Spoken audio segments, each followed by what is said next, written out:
Lecture du livre de Ellen G. White, intitulé Message choisi, volume 1. Chapitre 38. La tentation du Christ. La tentation du Christ. Dans le triste désert, où le Christ essuya les tentations de Satan, il ne se trouvait pas dans une position aussi favorable qu'Adam lorsqu'il fut tenté en Éden. Le Fils de Dieu s'humilia et prit la nature humaine, alors que notre race avait erré à l'aventure, loin de l'Éden, pendant 4000 ans, et avait perdu sa pureté et sa droiture originelle. Le péché avait laissé son horrible marque sur la race, des siècles durant. Une dégénérescence physique, mentale, morale prévalait partout au sein de l'humanité. Adam n'était pas entaché de péché quand il fut assailli par le tentateur en Éden. Il se tenait devant Dieu dans la force de sa perfection. Tous les organes et toutes les facultés de son être étaient également développés et harmonieusement équilibrés. Au désert de la tentation, le Christ prenait la place d'Adam pour subir l'épreuve où celui-ci avait succombé. Ici, le Christ a remporté la victoire à l'avantage du pécheur 4000 ans après qu'Adam eut tourné le dos à la lumière de son foyer. Éloignée de la présence de Dieu, la famille humaine s'était écartée, de génération en génération, de la pureté originelle, de la sagesse, de la connaissance qu'Adam avait possédée en Éden. Le Christ porta les péchés et les infirmités de la race tels qu'ils existaient au moment où il vint sur la terre pour aider l'homme. Pour le salut de cette race, chargée des faiblesses de l'humanité déchue, il devait subir les tentations de Satan sur tous les points où l'homme peut être attaqué. Adam était entouré de tout ce que son cœur pouvait désirer. Il y avait de quoi suffire à tous ses besoins. Point de péché, aucun signe de dépérissement dans cet Éden glorieux. Les anges de Dieu conversaient librement et avec amour avec le saint couple. D'heureux oiseaux gazouillaient gaiement en l'honneur de leur Créateur. Des bêtes paisibles et inoffensives jouaient autour d'Adam et d'Ève et obéissaient à leurs commandements. Adam, dans la perfection de sa virilité, était la plus noble des créatures de Dieu. Il portait l'image de Dieu, mais il était un peu inférieur aux anges. Christ, le second Adam.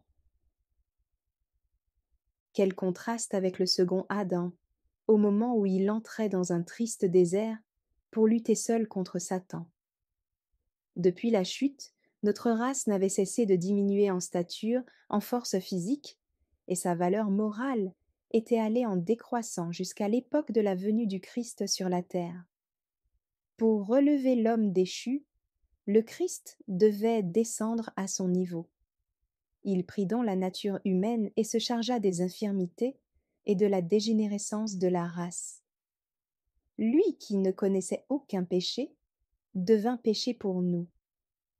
Il s'abaissa au plus profond du malheur humain, afin de pouvoir atteindre l'homme et l'arracher à la dégradation où le péché l'avait plongé.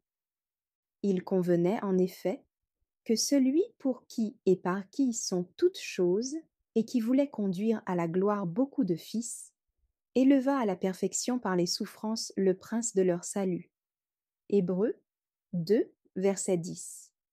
Hébreux 5, verset 9, ainsi que le chapitre 2, versets 17 et 18. Car nous n'avons pas un souverain sacrificateur qui ne puisse compatir à nos faiblesses. Au contraire, il a été tenté comme nous en toutes choses, sans commettre de péché. Hébreux 4, verset 15. Dès sa première rébellion, Satan avait été en guerre contre le gouvernement de Dieu.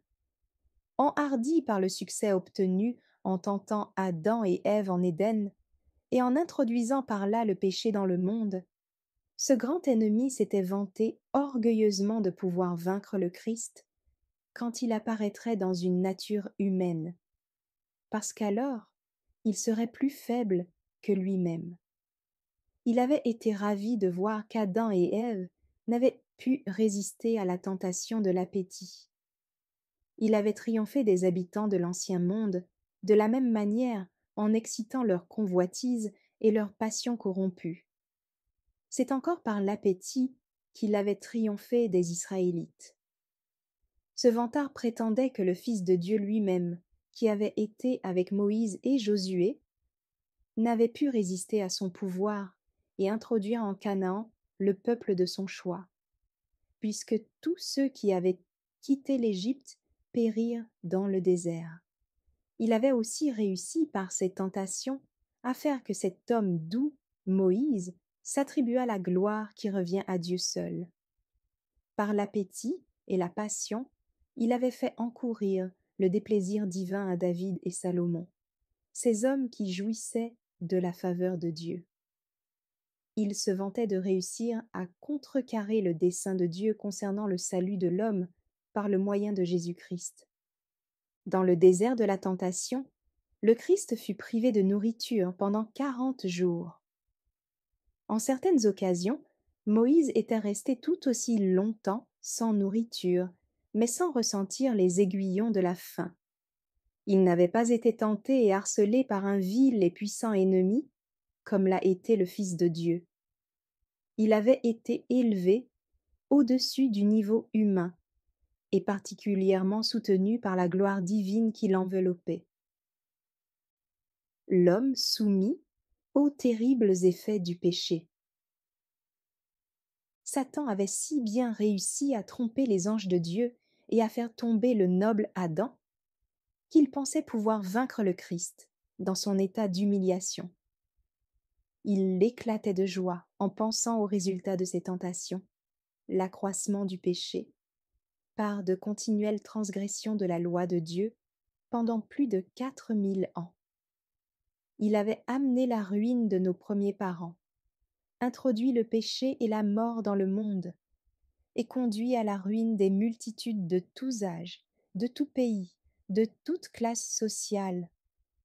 Par son pouvoir, il avait dominé sur des villes et des nations, à tel point que leurs péchés avaient provoqué la colère de Dieu, et les avait fait détruire par le feu, l'eau, les séismes, l'épée, la famine et la peste. Par ses subtilités et ses efforts inlassables, il avait exercé une domination sur leurs appétits et intensifié leur passion à un degré tel que l'image de Dieu en l'homme en avait été défigurée et presque oblitérée. La dignité physique et morale de l'homme avait été à tel point détruite qu'il ne possédait plus qu'une vague ressemblance avec le caractère et les nobles perfections corporelles qui avaient caractérisé le digne Adam en Éden. Au moment de la première venue du Christ, Satan avait fait déchoir l'homme de sa pureté originelle et avait terni l'or fin par le péché. De l'homme, créé pour être un souverain en Éden, il avait fait un esclave de la terre, gémissant sous la malédiction du péché. L'auréole de gloire que Dieu avait accordée au saint Adam, et qui le recouvrait comme un vêtement, s'éloigna de lui après sa transgression. La lumière de la gloire divine ne pouvait couvrir la désobéissance et le péché. Au lieu de la santé et de bénédictions abondantes, la pauvreté, la maladie, des souffrances de toute espèce allaient être le partage des enfants d'Adam. Grâce à son pouvoir de séduction, Satan avait, en se servant d'une vaine philosophie, amené l'homme à mettre en doute puis à nier la révélation divine et même l'existence de Dieu. Il pouvait promener ses regards sur un monde plongé dans la misère morale, sur une race exposée à la vengeance divine frappant le péché. Il triomphait diaboliquement de voir avec quel succès il avait obscurci le sentier de tant de gens, les amenant à transgresser la loi de Dieu. Pour assurer la ruine du grand nombre, il cachait le péché sous des dehors attrayants. Pour séduire l'homme, son système le plus astucieux consistait à dissimuler son dessein réel, son véritable caractère. Il se présentait comme l'ami de l'homme et le bienfaiteur de l'humanité. Il flatte les hommes en leur faisant croire qu'il n'y a pas d'ennemi rebelle, aucun adversaire mortel contre qui il faille se tenir sur ses gardes, que l'existence d'un diable personnel est une fiction. Cachant ainsi son existence, il réunit des milliers sous sa domination.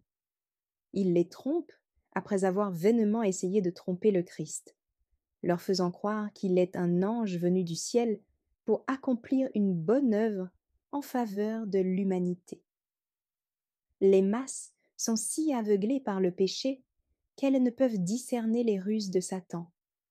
Aussi l'honorent-elles comme s'il était un ange céleste, tandis qu'il travaille à leur ruine éternelle. Merci d'avoir écouté cette lecture. Si vous avez des questions ou des remarques sur le thème abordé, n'hésitez pas à les partager dans les commentaires et notre équipe ne manquera pas de les considérer. À bientôt sur lereste.org.